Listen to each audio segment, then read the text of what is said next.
اور اس ویڈیو کی وساطت سے میں اپنے بھائیوں کو بھی ریکویسٹ کروں گا کہ اگر آپ کو کوئی کسی مسجد میں نماز پڑھنے سے یا رفع الیدین کے ساتھ سنت کے مطابق نماز پڑھنے سے روکتا ہے، تنگ کرتا ہے، کسی سے الجھنے کی ضرورت نہیں ہے.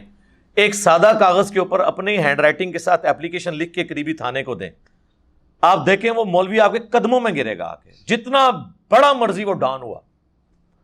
اب ان کے لیے جائے پناہ نہیں پاکستان میں انشاءاللہ تعالی. تو آپ نے ان ڈائریکٹ تو الجھنا ہی نہیں ہے. یہ اکثر لوگ کہتے ہیں نا جی وہ مولوی صاحب تنگ کرتے ہیں، منع کرتے ہیں. ان کے باپ کی مسجدیں یا تو لکھ کے لگائیں یہ مسجد ہماری ذاتی جاگیر ہے، صرف ہمارے فرقے کا بندہ نماز پڑھے گا. یہ تو ضرور لکھا ہوتا ہے انہوں نے کہ یہاں پہ خطیب یا امام فلاں فرقے سے ہوگا. یہ کسی نے نہیں لکھا ہوتا کہ یہاں پہ نماز صرف فلاں فرقے کے لوگ پڑھیں گے. یہ کہیں آپ نے دیکھا ہے کسی مسجد میں لکھا ہوا؟ تو اس کا مطلب کیا ہے کہ وہ اس چیز کو مانتے ہیں کہ ہم سب کو الاؤ کریں گے. تو جب تنگ کرے آپ کو کوئی، سادہ اپلیکیشن لکھ کے نا تھانے میں دیں، نام لکھ دیں اور کہیں کہ جی یہ اس طریقے سے مجھے تو. اور ہم نے یہ پریکٹیکلی لوگوں سے کروایا.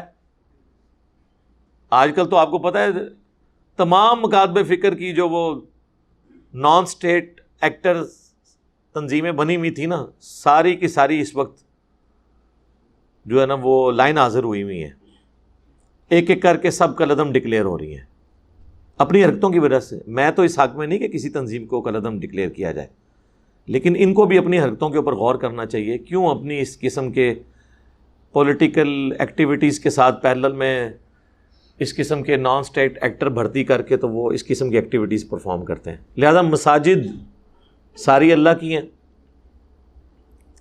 تو میں ہر جگہ نماز پڑھ لیتا ہوں. اس چیز کو نہیں دیکھتا کہ یہ بریلویوں کی مسجد ہے، دیوبند کی، اہل حدیث کی، یا ایون شیعہ کی. حالانکہ اہل سنت اہل تشیع والی تفریق ذرا بڑی ہے، فائدہ نہیں ہے نا اس تفریق میں اب پڑھنے کا. جب مسلمان سمجھ رہے ہیں تو پھر نماز ہو جائے گی. بیسیکلی یہ کفر اسلام کے فتوے اور کسی کے پیچھے نماز ہوتی ہے نہیں ہوتی، اس حوالے سے آپ کو قرآن و سنت میں کوئی بات نہیں ملے گی. یہ سارے علماء کے فتوے ہیں، چاہے پرانے علماء ہیں چاہے جدید دور کے علماء ہیں. فتویٰ آتے ہی اس وقت ہے جب قرآن و سنت میں کوئی بات موجود نہ ہو. میرا ایک معصومانہ سوال ہے کہ یہ جو ایشو ہے کسی کے پیچھے نماز پڑھنے کا، کیا یہ کوئی فروعی مسئلہ تھا یا یہ کوئی جدید دور سے تعلق رکھنے والا مسئلہ تھا کہ اس کے اوپر آج کے علماء کے فتووں کی ضرورت ہوتی؟ ریل گاڑی میں نماز، ہوائی جہاز میں نماز، یہ باتیں تو سمجھ آتی ہیں. بریلوی کے پیچھے نماز اور دیوبندی کے پیچھے نماز اور اہل حدیث کے پیچھے نماز، سنی کے پیچھے نماز، شیعہ کے پیچھے نماز، یہ تو پرانے مسئلے ہیں. فتوے آج کیوں آ رہے ہیں؟ حالانکہ اس سے زیادہ گمراہ کن فرقے صحابہ کے دور میں موجود تھے. کوئی مجھے بتائیں کہ صحابہ کرام ایک دوسرے کے پیچھے نماز نہ پڑھتے ہوں یا ان فرقوں کے پیچھے نماز نہ پڑھتے ہوں. سنن الکبریٰ البیہقی میں موجود ہے. عبداللہ بن عمر خوارج کو سلام بھی کرتے تھے، ان کے سلام کا جواب بھی دیتے تھے، اور حی علی الصلاۃ حی علی الفلاح پہ بھی جواب دیتے تھے، یعنی نماز بھی پڑھتے تھے. جب لوگوں نے پوچھا انہوں نے کہا جب تک ان کی مساجد سے حی علی الصلاۃ حی علی الفلاح کی آوازیں آتی رہیں گی ہم ان کے پیچھے نماز بھی پڑھیں گے، ہم ان کے سلام کا جواب بھی دیں گے. لیکن جب یہ ہمیں کہیں گے کہ ہم اپنے مسلمان بھائیوں کو قتل کریں تو ہم ان کا ساتھ نہیں دیں گے. اور معذرت کے ساتھ ہماری عوام جو ہے وہ قتل کرنے میں ساتھ دیتی ہے، نماز ایک دوسرے کے پیچھے نہیں پڑتی. دیکھیں الٹ چل رہا ہے کام. ہمیں ان لوگوں کے فتووں کی ضرورت ہے. سب سے زیادہ خوارج کی وجہ سے تکلیفیں اٹھانی پڑیں مولا علی کو رضی اللہ تعالیٰ عنہ علیہ السلام. مولا علی نے تو کبھی نہیں کہا ان کے پیچھے نماز نہیں ہوتی، یہ کافر ہے. المصنف ابن ابی شیبہ میں موجود ہے. جب حضرت علی سے پوچھا گیا خوارج کے بارے میں تو انہوں نے فرمایا، پوچھا گیا کیا یہ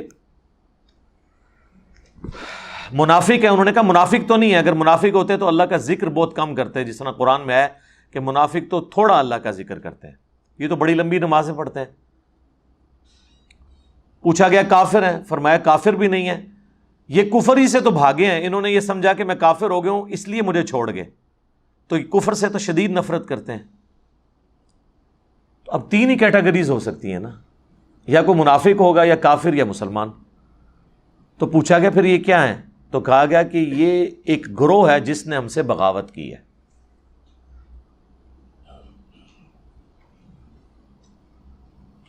تو یعنی مولا علی نے اس گروہ کو باقی گروہوں کی طرح ایک گروہ سمجھا جنہوں نے بغاوت کی خلیفہ برحق کے خلاف.